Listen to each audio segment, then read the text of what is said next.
So everyone remembers the infamous scene in When Harry Met Sally. So just in case, let me set it up. Okay.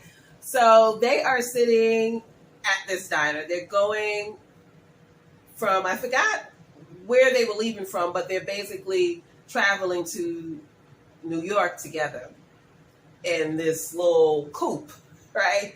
And so then they stop to take a break, get something to eat. So they stop in this diner. And conversation leads to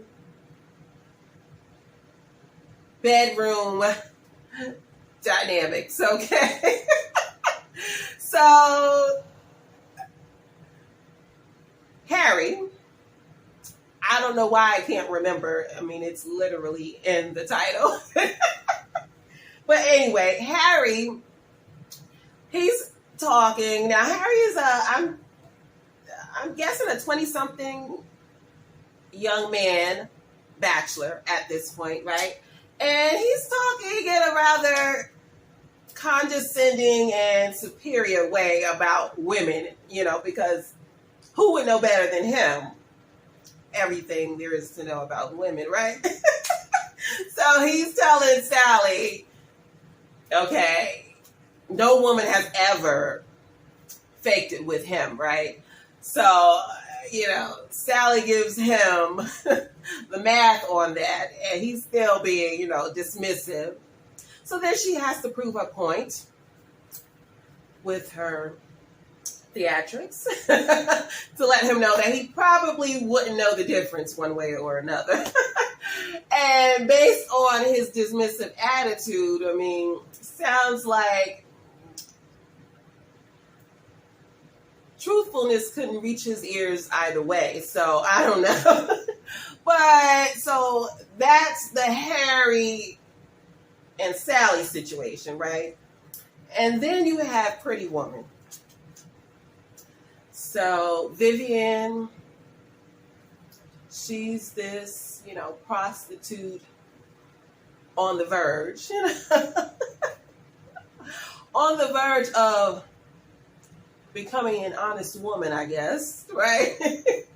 And so she's living it up as the girlfriend of this prominent, eligible, and handsome bachelor. And so Edward takes her on a business trip, and he's doing his business transactions, and she's kind of off to herself, just enjoying the polo show or whatever it was. And then Edward's business associate, played by Jason Alexander. Now, what was his name? Philip Stuckey. This is before we knew him as George Costanza, right? So, he takes advantage of the fact that she is by herself and decides to walk up. Wait, no, you know what? Okay, so there's two different scenes I'm thinking about. So there's the first, I forgot which one came first. I'm going off of memory. So I forgot which one came first, but there's the one where they're at that, I think it was a polo match or something. And Vivian, played by Julia Roberts, she was standing enjoying the show by herself. And then Philip Stuckey walked up to her and said, basically, I know who you are, what you are, and so he figures he can have his way with her. And, it rubs her the wrong way. First of all, because Edward didn't give her the heads up that he told his, friends and associates, what she does. So she wasn't prepared in that situation. And then because Philip Stuckey was being sleazy, basically. And then you have the other scene where he bombards her in the hotel room that they're sharing, Vivian and Edward. And this is Philip. He forces his way in, again, feeling like he doesn't really need to show her any respect. And of course, this is always when Edward is not around because he's one of those men, you know. Men, I use the term loosely, but I digress. So he, you know, doesn't show her any respect, and he forces his way in and forces himself on her, and they get into it. It gets physical, and then it just so happens that Edward comes back for one reason or another, and he sees his business associate attacking his girlfriend, client. I'm not sure what we call them at this point. And so he comes to her aid and protects Vivian from his jerk of a business associate. Okay. And then you have Mr. You have the kind of jerk who is a jerk in disguise, I'll say. So he looks very innocuous, you know. You don't quite know yet that he's a jerk.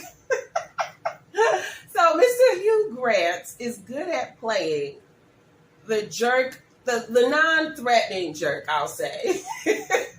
You think he's a decent guy, but really he's one of those guys who likes to use women for sex and discard them like paper plates, you know. But again, he's attractive and he's very, I don't know if I would say he's social. He's social in a way that makes him likable. So he's the one who's always showing up in Bridget Jones' DMs and talking to her. He's always trying to get her to have sex with him, which, you know, doesn't take much force now. I mean, she's kind of a willing participant. No, not kind of. She's a willing participant. But then when he's the guy who, when you're wanting to walk away, he just keeps coming after you. You know, he wants you to stay in that state of going nowhere. You know, like he's the hold up guy. You know, he likes to hold you up and waste your time when you could be moving on to a guy who has his stuff together. Here he comes, just always teasing you and act like, you know, just give me a little time, and then, you know, but it never goes anywhere. He's that guy, you know what I mean? But because it's Hugh Grant, you know, I think we're more forgiving of his jerk tendencies. And then you have friends with benefits, right? So you got a couple of jerks in this movie.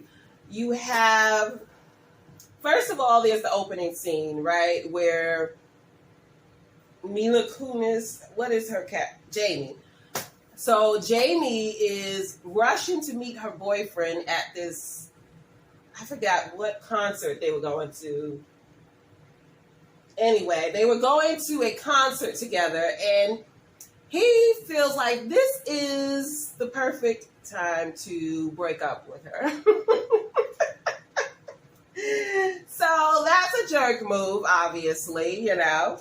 And then you have, yeah, I believe that was the boyfriend in the opening scene. That was played by Adam Sandberg. And then, and his character, I believe it was Adam Sandberg, and his character name was Quincy. And then she kind of never recovered from that, you know. And then, you know, she tried to move on and date other guys, but, you know, she was getting, slowly Jamie was getting a bit jaded with the dating. But then she met this guy, what is his name? Oh, crap, I didn't write his name down. Parker, I think? Parker. And Parker was played by Brian Greenberg, right? So everything's going great, and, you know, Jamie had her rule. I think it was like a three-date rule before sex, something like that. But she basically told him her rule And so he used it to his advantage and then skipped out after he got what he wanted. So obviously that's a jerk move, right? And then you have the jerks, the king of jerks, okay? You have the jerks of waiting to exhale. Now there were so many jerks in this movie. I just wrote, let's see. We're gonna highlight 3, okay? There's so many, okay? We're just gonna highlight 3 in this film, okay? So you got John Sr., who is, oh gosh, I forgot her character name, but Angela Bassett, her character. So you have Bernadine, played by Angela Bassett. Now, her husband is John Sr., played by Michael Beach. And he decides that after, so many years of marriage, she's given him 2 beautiful kids, beautiful, healthy kids. And she has taken care of the kids, taken care of the home front while he builds up his business and entrepreneurship and builds that bank account. And so then he takes this opportunity to ditch his wife for another woman, right? So, yes, that made the jerk list. And then you have Kenneth, who is Savannah's man. Now, Savannah is the late, great Whitney Houston. Well, played by the late, great Whitney Houston. And so she's dating this married man, played by Dennis Haysbert. So Kenneth is married and stringing her along and telling her that he's going to get the divorce. Okay. So, yeah, that's a jerk move. And he's a jerk on both fronts. So he's a jerk to Savannah and to his wife, obviously. Then you have Troy. Now, what I didn't like about Troy, if I'm going off of memory, if I'm correct, Troy is the one who stays drunk all the time. I mean, Troy ain't doing nothing productive, okay? So I don't see the point of wasting time with Troy. And then he's a belligerent drunk, okay? He's not even a fun drunk, which, have you ever met one? I mean, so yeah, I guess one could argue it's a disease and all of that, but Troy is not trying to get himself together, so the lack of willingness to do better is what makes him a jerk. That's how I'll put it. Okay. He's on the jerk list, okay, and he's staying there, okay? So those are my circle of jerks. And I basically was going through these characters because I was reading this book, From Hollywood with Love, The Rise and Fall and Rise Again of the Romantic Comedy. And I had so much fun reading this book, so I just want to talk about it. And, if you are a romantic comedy junkie, if you love all of those movies, you will love this book. This book is so much fun. There is an audiobook version available if you prefer that.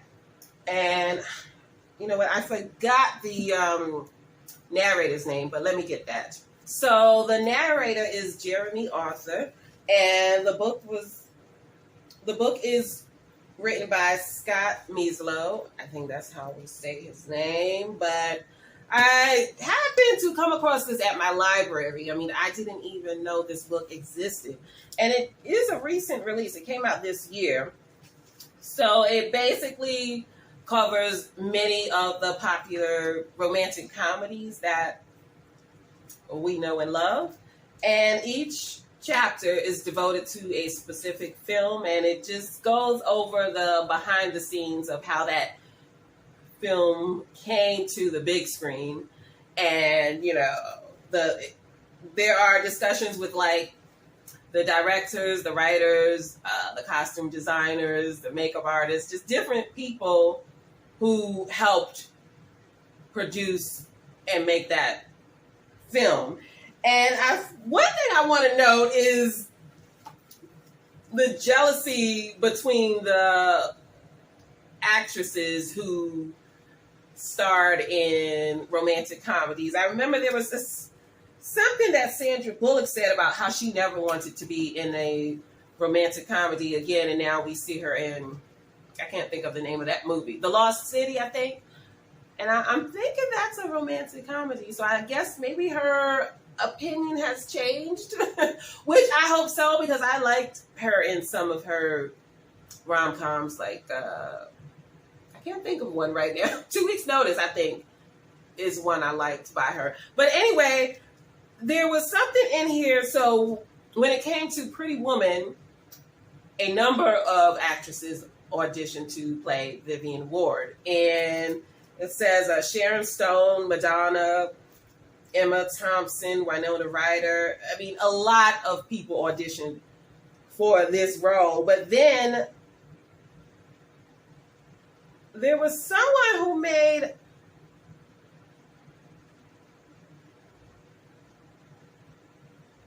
it was Daryl Hannah. So Daryl Hannah said it's a story about a prostitute who becomes a lady by being kept by a rich and powerful man. I think that film is degrading for the whole of womankind. But then there was another person. I mean, the women, the actresses, didn't speak too kindly of it. But I found it interesting that they were bad-mouthing this movie, but it seemed like it was kind of after the fact when they realized they didn't get the part. I could be wrong, but there was another quote, but I cannot find it. Okay, I'm just going to have to let that go. I'll just let it go. Anyway, this is a fun book if you like romantic comedies. And yeah, like I said, it's got an audiobook available if you prefer that. And I got it at my library, so I imagine it's at yours if you want to check it out at your library. But yeah, it's got each chapter, like I said, is devoted to a movie, and then there's also an essay about a specific actor or actress or group of them. So some of the movies are How to Lose a Guy in 10 Days, Love Actually, To All the Boys I've Loved Before, Crazy Rich Asians. I mean, it's just a number of different romantic comedies. And yeah, I had a lot of fun reading this book. It was so fast to get through. Just a fast, fun read. So I would check it out. There you go. Those are my thoughts